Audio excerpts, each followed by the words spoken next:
We are back and live from the house that's bringing all the rouse.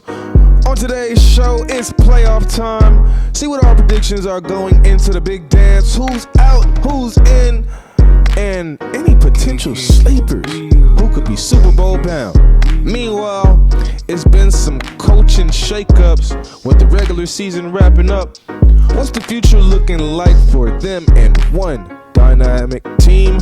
Furthermore, with the ghost of Christmas already passed and the All-Star break a month away, check out our NBA predictions moving forward next on 3D. Good morning, good afternoon, good night to whatever time that you may be watching. Welcome back after a very sizable holiday break, and Happy New Year to you all in the crew.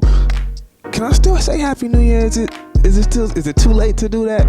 You know, I'm gonna go ahead and say Happy New Year anyways, man, because it's definitely been a great Happy New Year for myself, and I hope it has been one for all of you guys. So thank you for tuning in and watching again. It's been so much that's been going on and happening during this break, man. We got the playoffs that's already started in the NFL. They rolling around and it's getting crazy, it's getting packed. So I just gotta roll right into it and talk about some of my playoff predictions for this upcoming weekend. We got some great matchups scheduled and set for us, man.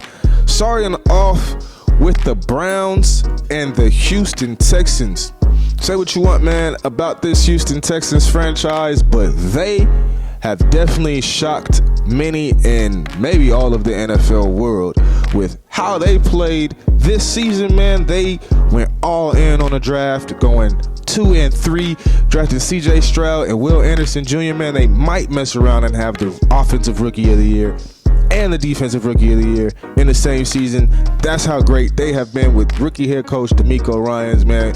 Real feel-good story. A former player coming back to coach his team, lead them from impoverished franchise to, I don't know, man, they might be making a little noise in these playoffs, because I definitely have them going into this playoff game, and they are going to shock the number one defense in the NFL, the Cleveland Browns. They're going to shock them. They're going to shock Myles Garrett. They're going to go in there. They're going to get their business. I think they're going to handle their business this weekend against the Browns, and they could be making a little bit of noise moving forward, but shh, nobody tell any of those Houston people that, because they going to make a whole lot of noise moving forward if they know how good this Houston Texans team actually is. My next prediction, man, we got a whole bunch of revenge games and former players coming into face their former teams with this upcoming matchup and a couple other upcoming matchups, man. The Fins and the Dolphins, Tyreek Hill coming back to Arrowhead to face his former team, the Kansas City Chiefs. They played this season already. This is matchup 2. First matchup was over there in Germany with the Chiefs kind of struggling but still pulling out that game. We'll see what they're doing this year. The Chiefs, they actually still been struggling. They closed out the season with the win versus the Chargers, but I don't know what this Chiefs offense is this year. Top 15 barely in scoring, and the defense has really been holding it all. I feel like if they are to make any type of run this year in the NFL, it starts this weekend with what they do versus the Miami Dolphins. They have to shut down Tyreek Hill. They have to find a way to shut down this whole dynamic offense of the Miami Dolphins. And they have to find a way to make some plays happen on offense themselves. They got to cut down on the drops. Defense, they've been doing pretty good. The Chiefs defense is top 5 in practically every category. If they do make any type of run this year, it'll probably look a little bit something like that last Patriots run with Brady, when they won the Super Bowl. They don't have the weapons this year to get it done, but if they are going to get it done, it starts this weekend with Patrick Mahomes and this defense. The Steelers and the Bills, my next matchup. I don't even have to talk about this one much or for very long. The Bills, they should go in, handle their business, no problem this weekend. Josh Allen, as long as he plays within himself and doesn't try to be Superman or Super Josh and put on the cape and be somebody that he's not, they should be fine. Handle your business, go in there. TJ Watt, he's done probably for the season with that injury that he sustained in Week 18. And come on, man, you're playing Mason Rudolph. I don't have to say much about Mason Rudolph. We can just go get Myles Garrett or something to handle that business. Rams and the Lions. Now I know this is probably going to be a very emotional game for both of these teams, with revenge on both of the starting quarterbacks' minds, with Jared Goff being a former number 1 overall pick for the Los Angeles Rams, now in Detroit, and Matthew Stafford, the former number 1 overall pick for the Detroit Lions, now in LA. What's it going to look like? I know a lot of heavy hearts are going to be walking into this game. Matthew Stafford finally coming back to Detroit. On the visiting locker room and seeing that team and having to face those things, it's going to be a real strategic game from some of these two of the brightest minds in coaching, I think, in the NFL, with Dan Campbell and Sean McVay, respectfully. It's going to be a very good game. Nip-tuck, I think it comes down to it, but I feel like the Rams just might pull this game out. Something's telling me, my gut's telling me the Rams and Jared Goff, they're going to pull this one through. They probably got a little bit too many weapons. They're really healthy now with Kyron Williams, that dynamic running back, coming back in the backfield for them. I got the Rams winning that matchup. And the Eagles and the Buccaneers on Monday Night Football. I think we should probably revisit a take that I had quite correctly predicted. Let's take a look, viewers. Baker and the Bucks will go to the playoffs. They're going to win the division. They're going to win the NFC South. It's theirs. I'm liking what I'm seeing from Baker Mayfield and those Buccaneers. All those woes that we saw in Cleveland and Carolina that plagued them, they might be a thing of the past. Because Baker, he's looking good. Mike Evans, they're looking good over there. I like what I'm seeing from Baker Mayfield and those Bucks. Go ahead and crown them the NFC South champions. They're going to make the playoffs, and they are going to win the division. They might even win a playoff game. Yes, that is right. In, what was week 2, week 3, I predicted the Tampa Bay Buccaneers would do what? Win the division and make the playoffs. And lo and behold, they did both. They did both. Baker Mayfield, he did struggle those last couple weeks in the season, but if there's any team that is struggling mightily, inching and crawling into these playoffs, I would definitely have to say it's the Philadelphia Eagles. They have by far the worst defense in the NFL, and any team that's left in these playoffs, they've got to watch their back. The Buccaneers, they've also been struggling offensively, but I feel like they might have enough to get the job done, because the Eagles have had some very bad losses to end this season, finishing the season 1-5, losing to the Commanders, losing to the Giants, almost barely scraping by the Giants on Christmas Day, losing 1-5 to end their season. That is not good for a team that is looking to try to get back to the Super Bowl. That brings me to my next game, the game that everybody has been thinking and waiting for, the Green Bay Packers versus the Dallas Cowboys, with Mike McCarthy going in, facing his former team, the Green Bay Packers. I feel like Jordan Love and the Packers, they have definitely been ripping off and gotten red hot in the right time, but Dallas, as we know, they're 8-0 at home this season. 8-0 at home last season, 16-0 over the past 2 seasons combined at home. Go ahead and make it 17-0. They're going to go ahead, handle business respectfully against the Green Bay Packers. Take care of biz, and it's S-Bob, Super Bowl or bust for the Cowboys this season. If it's any year to win it, I feel like this is the year for them. They need to take it. They got to get over that hump, slay the dragon, the San Francisco 49ers, but you got to take it one game at a time. Don't handle Green Bay respectfully this weekend. We'll see. just stay tuned, stay seated, man. But some of these coaches, they might be playing for their life this weekend, their coaching life, that is. And some of these other coaches, that season has already ended. Their coaching life is already over, at least with that respective franchise, man. Some of the coaches, we got some coaching carousel changes that's already happening. More that might be happening as the season ends, even more with Arthur Smith of the Atlanta Falcons being fired, Ron Rivera of the Commanders being fired. Those two, no surprises at all, especially Arthur Smith coming down to it, final play of the game versus the Atlanta Falcons and the Saints. He's getting upset, and the handshake, the awkward handshake that it was, he and Dennis Allen, exchanging some words over a late touchdown score. My thing is, man, if you don't want him to score, stop him. You can't be mad after the game. You should have showed a little bit more fight during that game to see. Mike Vrabel in the Titans with a surprise move that came as a shock to me and maybe some in the NFL world, but he got fired from the Titans after a struggling season. Just 2-3 seasons ago, he was walking away with NFL Coach of the Year, but now he's going to be looking for a new team. I'm pretty sure he's going to get scooped up real quick. It's already rumors stirring around about where he might go, where he might end up. This next coach being moved came as such a shock, came as such a surprise to me, with Pete Carroll and the Seahawks being mutually parting ways this season after Seahawks failed to miss the playoffs with a 9-8 record, man. Now they've gotten rid of Russell Wilson just 2 seasons ago, and now they're getting rid of their head coach. Who's the problem? Who's gonna be the solution?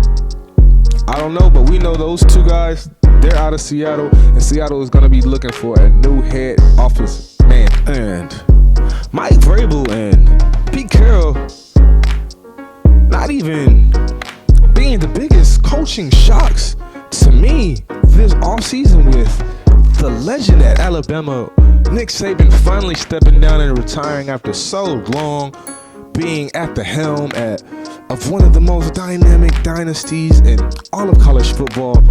He's stepping down. He's finally retiring. What is the next move for Bama, and how will that affect the whole college landscape? I think it'll definitely get a lot more exciting down there in the SEC first, and college football as a whole going forward. And what is going to happen with Bill Belichick and those Patriots, man? It's been a lot of rumblings throughout this season, throughout the past few seasons since Tom Brady has left, of people coming and gunning for Bill Belichick's head as the coach and leader of the New England Patriots. What will Robert Kraft do? I know they're in no rush to probably make any decisions, but that is definitely something interesting to look forward to. As we are looking forward to the All-Star break next month, man, I have to take a walk down what has been going on in the NBA this season and how it's been shaping up and what the season holds for the NBA as a whole. The Celtics are the top dogs right now in the league, not just the East, top dogs in the league. They are, but are they looking good enough to get over the hump? Yes, Jason Tatum, Jaylen Brown, they've got that experience. They even got a finals experience with that NBA finals in which they lost to the Golden State Warriors. This season, their points are down, but their field goal percentage is up, 3-point percentage is up. That means they're taking smarter shots. They're being smarter about what they need to do. Drew Holiday, great addition by them, smart move. They've got now that championship caliber experience. They got a guy that's been there, that's done that. He's held up the championship over there in Milwaukee. He knows what it feels like. Maybe he can help push them to the next level. Joel Embiid is having another MVP caliber season, 34.6 points per game. There are no more excuses for you, Joel Embiid. They got rid of James Harden. You've got your Robin to your Batman and Tyrese Maxey. Everybody seems to be happy, copacetic, moving forward with the process. But the process is over now. You just got to deliver. But I just don't think you were dog enough to go deliver that, Joel Embiid.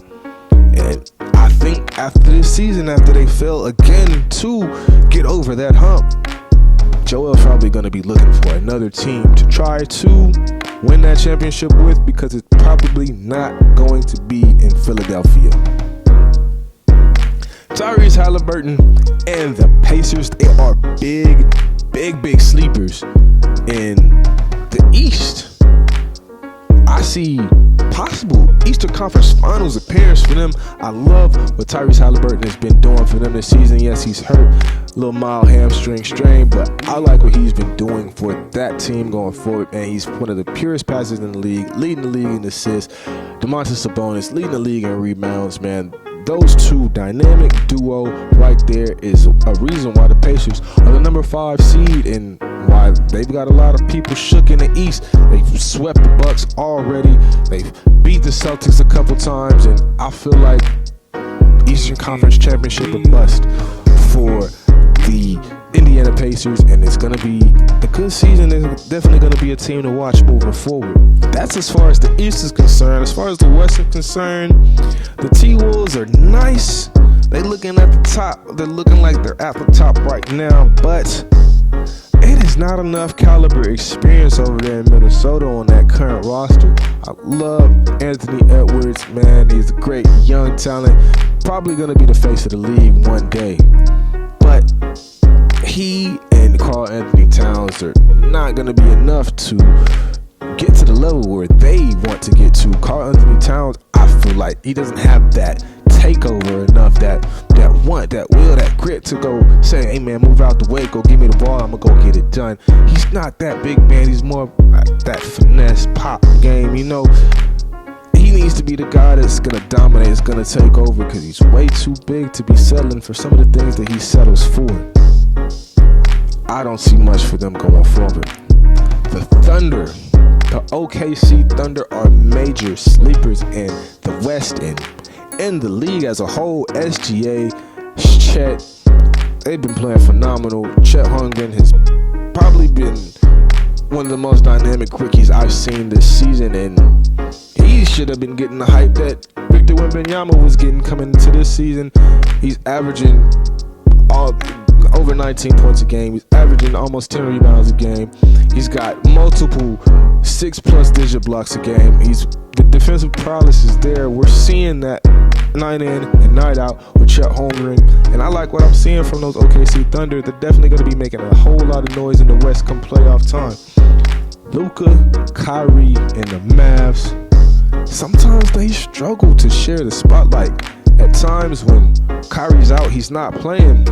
Luka and the Mavs look like they could beat anybody in the league, and then Kyrie comes back and it looks like they're struggling on what to do, and the communication. Is it your turn? Is it my turn? Yes, there's some nights where they put up 33 points each and they score 133 points as a team, but they're also giving up 128. So I'm clutching my heart the whole time watching the game. Got my blood pressure all high because I don't know, are the Dallas Mavericks going to win this game? Are they going to lose this game? They need to add wing defenders. They got rid of Dorian Finney-Smith. They need to call him back and try to get him back, because they need those big dogs that's going to play defense, because there's absolutely nobody on that team that wants to play defense right now for the Dallas Mavericks. The Lakers, LA Lakers, they need changes, and they need changes fast. They're almost at the point to where they're scapegoating the head coach again with the Darvin Ham drama. Is he going to be in? Is he going to be out? Are they waiting? Are they going to fire him? What is the plan for Darvin Ham? They've moved D'Angelo Russell to the bench, from starter to the bench.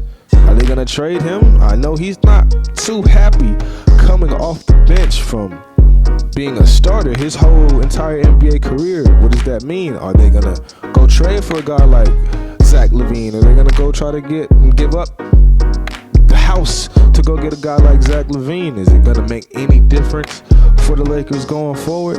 They've got to do something to get out of this season with a respectable record to make anything happen for them and the Lakers going forward. I know if anybody can pull it out, it's Bron.